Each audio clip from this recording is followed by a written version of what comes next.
Hello दोस्तों, स्वागत है आज की नई कहानी में। मोहब्बत।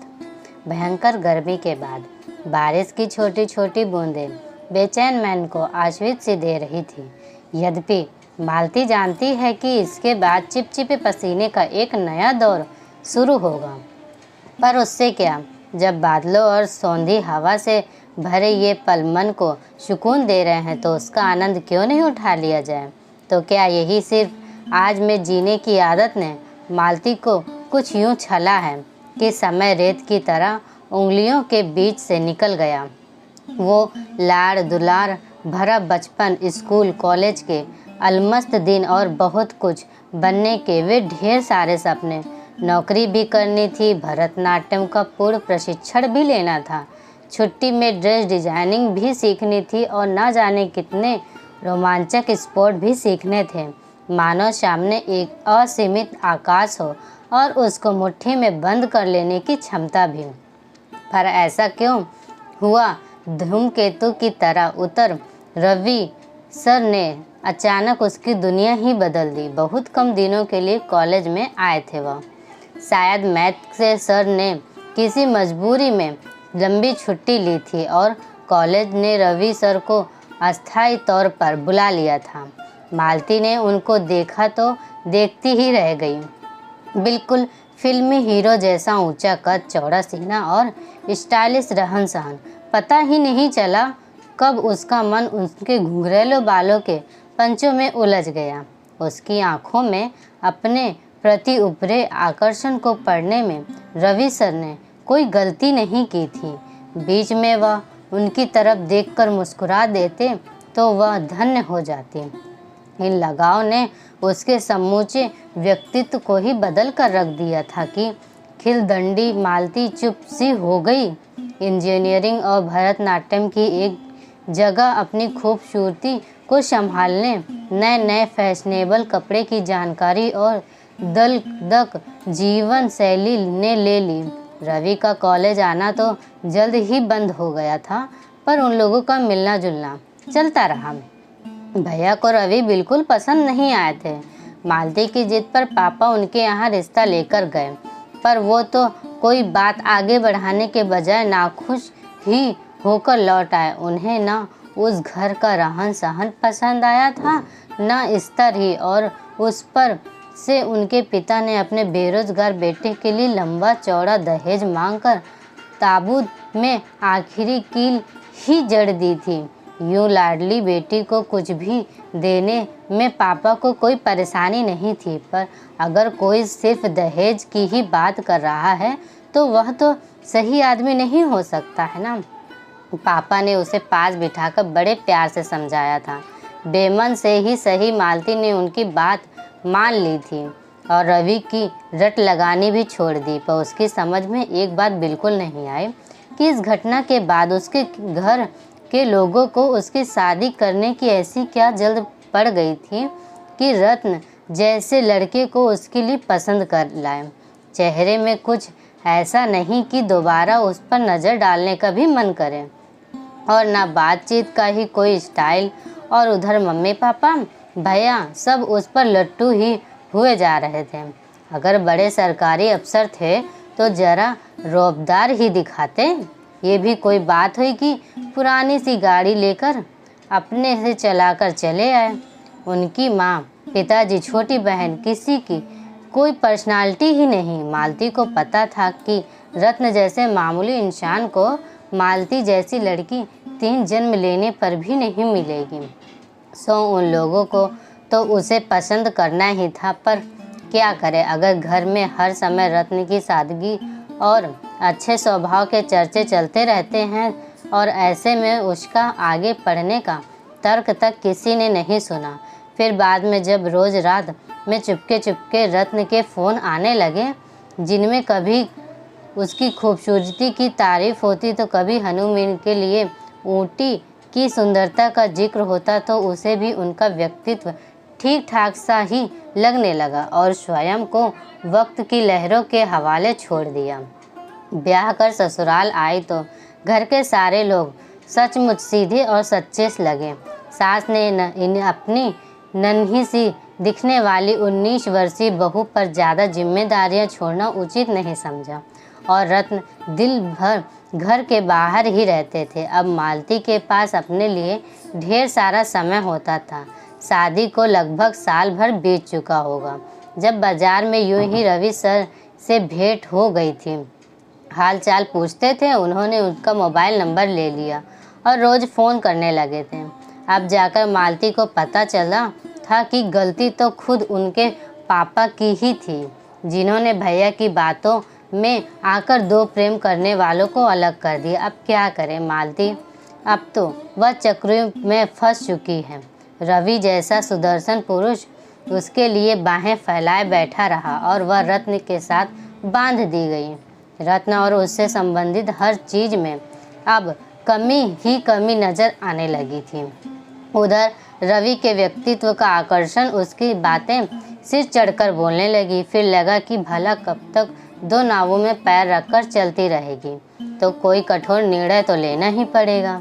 फिर ऊहापोह के उस दौर में लिए गए अपने फैसले के तहत यह उपेक्षित रत्न को बिना कुछ कहे एक दिन रवि के साथ उसके घर चली आई थी। आज सोचती है जो तो लगता है कि जिंदगी का वह गलत कदम उसकी नासमझी हो सकती है, पर कुटिलता नहीं, क्योंकि रवि सर के बार बार इशारा करने पर भी उसने न रुपए और न गहने लिए थे, न कोई कीमती सामान।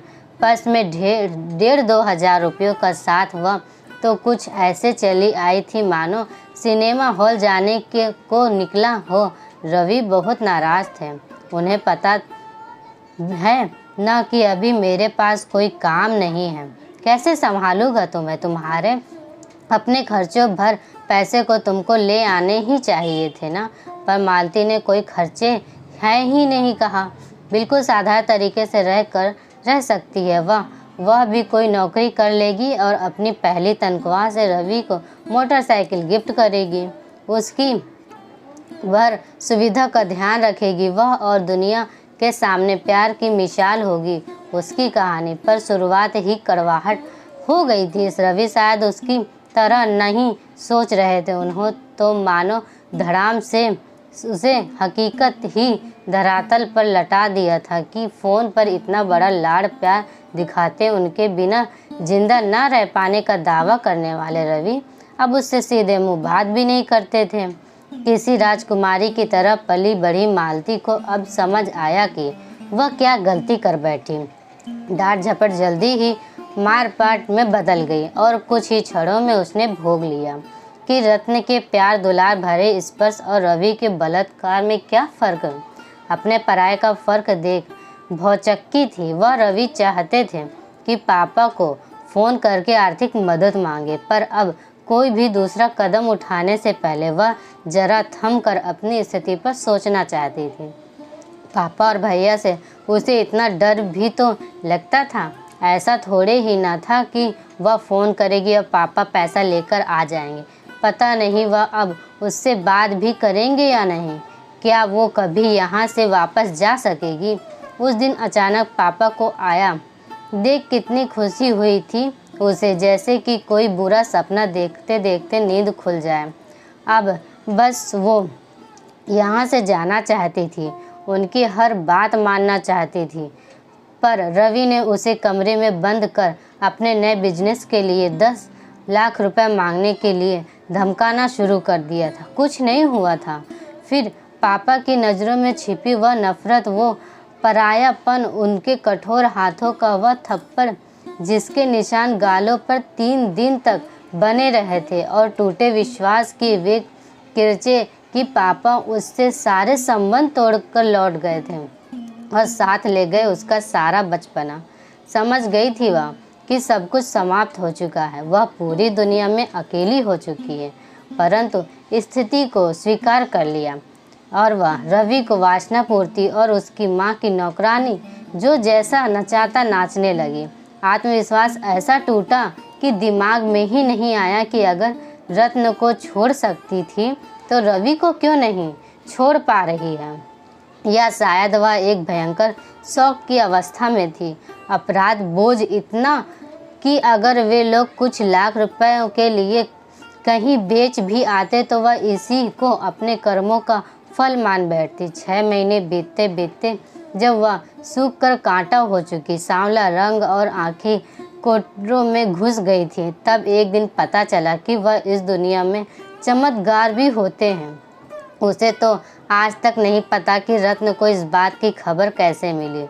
वह रवि के साथ खुश नहीं। उस दिन अचानक उन्हें सामने पाकर सोचा था कि शायद तलाक के कागजों पर साइन लेने होंगे, पर वे तो पुलिस को साथ लेकर अपनी पत्नी को छुड़ाने और अपहरण, बलात्कार और षड्यंत्र देने के जुर्म में उन लोगों को गिरफ्तार कराने आए थे।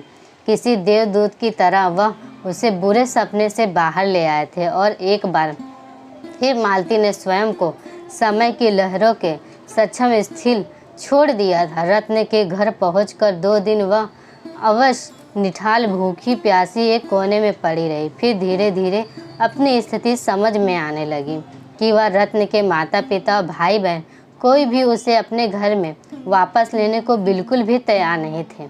तलाक ले लेने के लिए उन्हें लगातार समझा रहे थे, पर ना जाने क्यों रत्न बिल्कुल ही चुप रहने लगे थे। उनका गंभीर चेहरा देखकर किसी को कुछ अंदाजा ही नहीं होता था कि वह क्या सोच रहे हैं। अगर वह कुछ बोल ही नहीं पा रहे थे तो घर के बाकी लोगों मालती की पूर्ण उपेक्षा का निर्णय ले लिया। वह भी समझ गई थी कि उसका हाल पूछने उसके मम्मी पापा ही नहीं आए तो यहाँ किसी को क्या पड़ी है। अगले दिन रत्न ऑफिस से लौटकर कमरे में आया, हाथ पर बैग एक तरफ रखकर निढाल में कुर्सी पर बैठ गए। रूठी सी नंद भाई लिए एक प्याला चाय रखकर चली गई। सांवला टूटा और निर्जीव सा चेहरा कितने बूढ़े दिखने लगे हैं। रत्न मालती के मन में उसके लिए ढेर सारे प्यार उमड़ा। वही तो जिम्मेदारी है, इसकी कितनी बड़ी गलती हो गई उससे। कुछ देर वह वैसे ही निहारने के बाद वह धीरे से उठी, उसके पैरों के पास आकर बैठ गई। मेरी गलती माफ़ करने के लायक नहीं है ना रत्न ने धीरे से आंखें खोली थी। उफ, कितना दर्द था उन आंखों में। मैं कभी भी तुमको पसंद नहीं था ना मालती, उन्होंने पूछा तो तड़प उठी थी वह। मैंने अपना मोल नहीं समझा रत्न जी। जिसके सर पर असली रत्नों का ताज सजा था वह नकली पत्थर तराशने चल पड़ी थी। मुझे माफ़ कर दीजिए। पर रत्न शायद यह सब कुछ नहीं सुनना चाहते थे, उठकर कमरे से बाहर निकल गए। बाद में यही उन्होंने अपना स्वभाव बना लिया कि मालती या घर कोई भी सदस्य उनसे कुछ बात करने की कोशिश करता तो वह उठकर चले जाते। सुबह सवेरे ही ऑफिस निकल जाते और लौटने पर घंटों लॉन में टहलते रहते। कोई कुछ कहने समझाने की कोशिश करता तो वो आधी एक रोटी जो मुश्किल से गले से उतरती उसे भी छोड़कर हट जाते। उनकी हालत पर मालती जार जार रोती रही। वो नज़र उठाकर देखते पर नहीं, जिंदगी यूं ही तो नहीं कटेगी। मालती ने इसका दिल जीतने के लिए घर के सारे काम काज अपने ऊपर लेने की कोशिश की।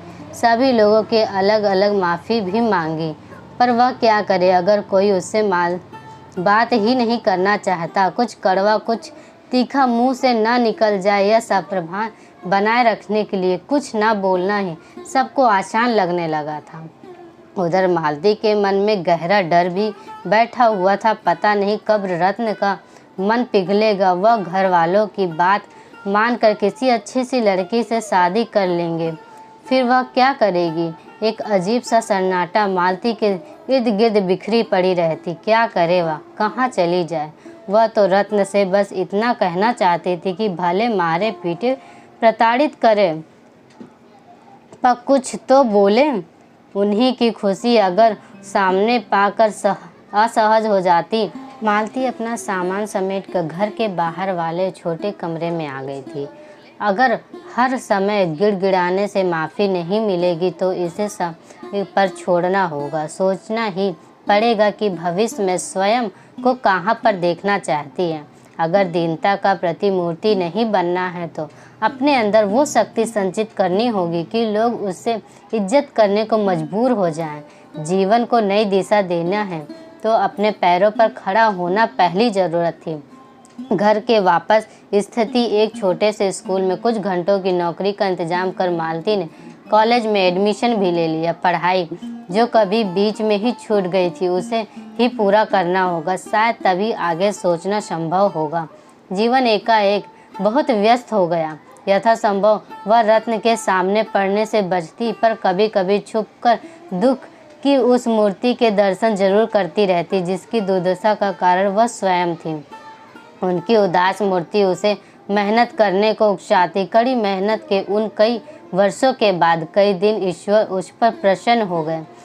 प्रोबेशनरी ऑफिसर की परीक्षा पास कर ली थी उसने और अब जल्दी ही किसी बैंक में नौकरी भी मिल जाने वाली थी। कमरे के कोने में रखी उस कुर्सी पर बैठे थे रत्न। अब अपना रिजल्ट उनके हाथों में रखकर वहीं जमीन पर बैठ गई थी, मानो उसकी बगल में बैठने की हैसियत ही नहीं थी उसकी। खामोशी से कागजों को उलटते पलटते गंभीर आवाज में बोले, तुम्हारे भविष्य के लिए परेशान था, पर अच्छा है कि तुम अपने पैरों पर खड़ी हो सकती हो। अब मैं बिना किसी परेशानी को तुमकी अपनी पसंद का साथी जीवन चुन लेने की सलाह दे सकता हूँ। चौंक उठी थी वह। तो क्या पहले आपको विदा करके तब अपने लिए सोचने वाले हैं वह? पर जो भी हो वह किसी बात की शिकायत करने की स्थिति में तो है नहीं। मेरी पसंद की बात अब छोड़िए रत्न जी, उसे तो अपनी नादानी से खो दिया है मैंने, पर मेरी वजह से आप कब तक ये शापित जीवन जिएंगे? सबकी बात मान क्यों नहीं लेते आप? धीमी आवाज़ में मालती ने पूछा तो खोए खोए रत्न कहने लगे, एक दिन मैं इतना स्वार्थी हो गया कि तुम्हें तुम्हारी पसंद पूछे बिना ही ब्याह कर लाया था। अब तुम जिसको भी चाहो तुम्हारी मदद करूँगा। तुम्हारा ये उतरा चेहरा मुझसे देखा नहीं जाता, तुम्हें खुश करने को कुछ भी कर सकता हूँ। रत्न की आंखें गीली थी। एकाएक मालती समझ गई कि अस्वीकार के जिस डर से वह गुजर रही थी वही डर उधर भी था। अगर सोचती थी कि किसी दिन रत्न उनके मुक्त पाने का निर्णय ले लेंगे तो उधर भी यही डर था। शायद दोनों ही तो एक दूसरे की पहल का इंतजार करते रहते। किसी के साथ भागी हुई पत्नी का बिना एक शब्द बोले लाकर घर में रखा हो तो संयुक्त परिवार में रहकर भी ऐसा नहीं हो सकता। परिवार में रहकर भी ऐसा माहौल नहीं बनने दिया कि कोई उसे कुछ भी कह सके। एक ही घर में अलग अलग रहते हुए पिछले इतने समय से उसके निर्णय का इंतजार कर रहे हैं। वह आज भी चयन का अधिकार उससे ही दे रहे हैं। पल भर में ही वह उदासी गहन में बाहर निकल आई थी।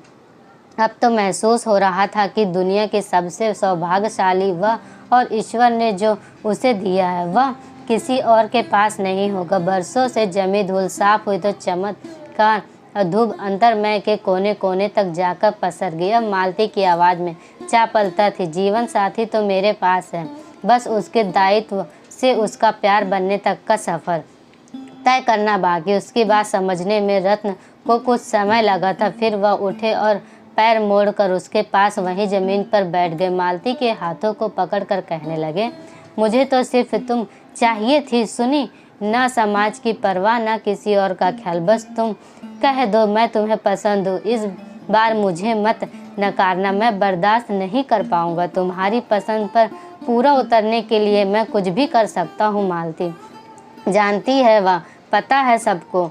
मूर्ख तो वह थी जो ऐसा अथाह प्यार अपने आंचल में समेट कर भी खुद को आहा समझती रही, पर वह अपने इस प्राप्त को संभाल कर रखना उसे आता है। आत्मविश्वास से ओतप्रोत मालती उठी, हाथ पकड़कर रत्न को उठाया, सास ससुर के कमरे में ले जाकर उसके पैर पर झुक गई।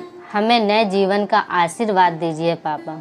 इस तरह से ये कहानी समाप्त होती है। आपको हमारी कहानियाँ पसंद है तो हमारे वीडियो को लाइक और चैनल को सब्सक्राइब कीजिए। Bye bye.